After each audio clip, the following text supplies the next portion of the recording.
नई दिल्ली में इस समय कुछ बहुत बड़ा हो रहा है। आर्टिफिशियल इंटेलिजेंस पर एक ग्लोबल मंथन। ये सिर्फ एक कॉन्फ्रेंस नहीं है, ये एआई के भविष्य को गढ़ने वाला एक ऐतिहासिक पल है और हम आपको इसके हर पहलू के बारे में बताने जा रहे हैं। तो हो क्या रहा है?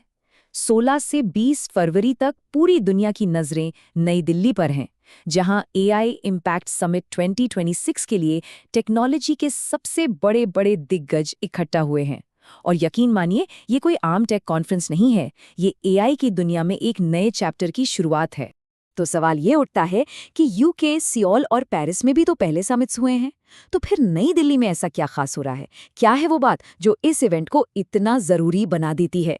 चलिए आज इसी सवाल की तह तक चलते हैं। ठीक है, तो इस समिट को पूरी तरह से समझने के लिए हम इसे 5 हिस्सों में देखेंगे।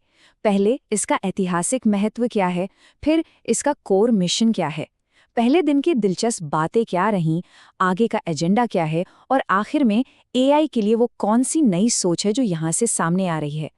चलिए शुरुआत करते हैं पहले और सबसे जरूरी पहलू से। इस समिट की आधी कहानी तो इसके वेन्यू यानी इसकी जगह में ही छिपी है। ये वाकई में एक बहुत बड़ा एक हिस्टोरिक बदलाव है। अब तक एआई पर जितनी भी ग्लोबल चर्चाएं होती थी वो ज्यादातर डेवलप्ड देशों के इर्द गिर्द घूमती थी। नई दिल्ली में इस समिट को होस्ट करके भारत ने विकासशील देशों को इस जरूरी बातचीत के सेंटर में ला दिया है। और जरा इस इवेंट का स्केल देखिए, 100 से भी ज्यादा देश एक साथ आ रहे हैं। ये नंबर अपने आप में बताता है कि एआई के भविष्य पर एक ग्लोबल सहमति बनाने की कितनी जरूरत है।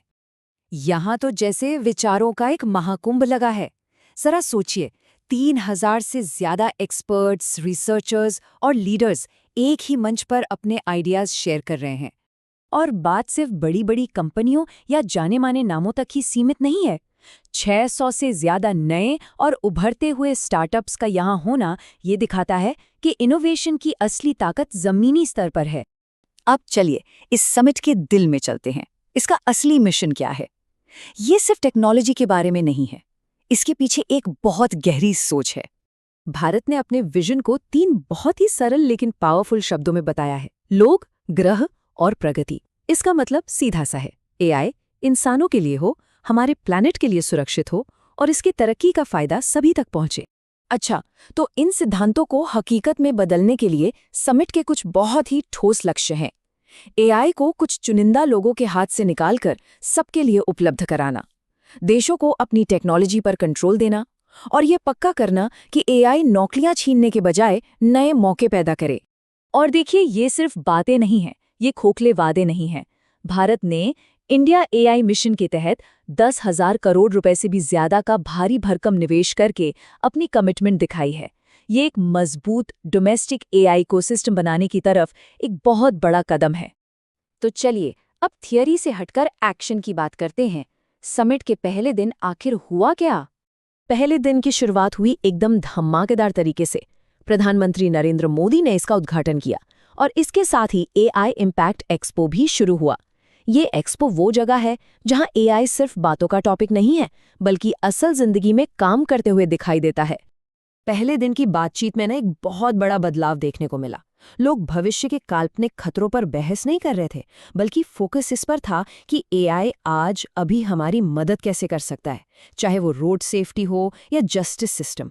और हाँ, मल्टीलिंगुअल एआई और इनोवेशन और सेफ्टी के बीच बैलेंस बनाने जैसे मुद्दों पर भी गंभीरता से बात हुई। और केंद्रीय मंत्री अश्विनी वैष्णव के ये शब्द मुझे लगता है पहले दिन की पूरी भावना को समेट देते हैं। असली चुनौती एआई के फायदों को ज्यादा से ज्यादा बढ़ाना और इसके जोखिमों को कम से कम करना है। ये एक ऐसा नाजुक बैलेंस है जिसे पूरी दुनिया बनाने की कोशिश कर रही है। पहला दिन तो बस एक तरह से स्टेज सेट करने जैसा था। असली कहानी तो अभी बाकी है। आइए देखते हैं कि आने वाले दिनों के एजेंडे में क्या है।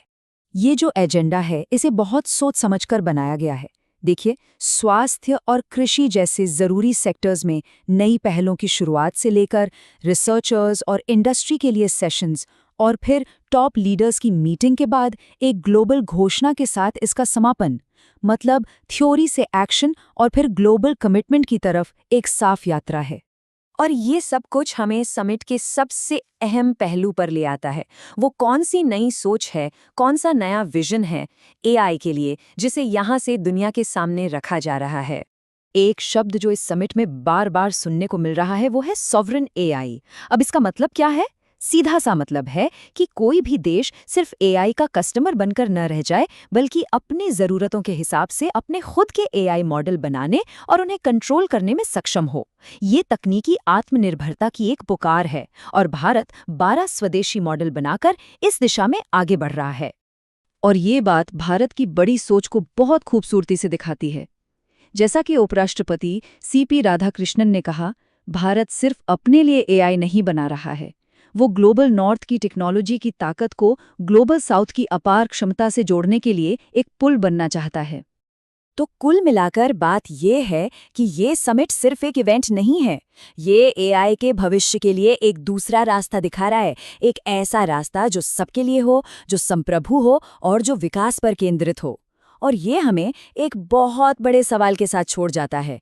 क्या ग्लोबल साउथ का ये नया नज़रिया वाकई में एक ऐसा एआई बना सकता है जो कुछ चुनिंदा लोगों को नहीं बल्कि पूरे मानवता को ताकत दे?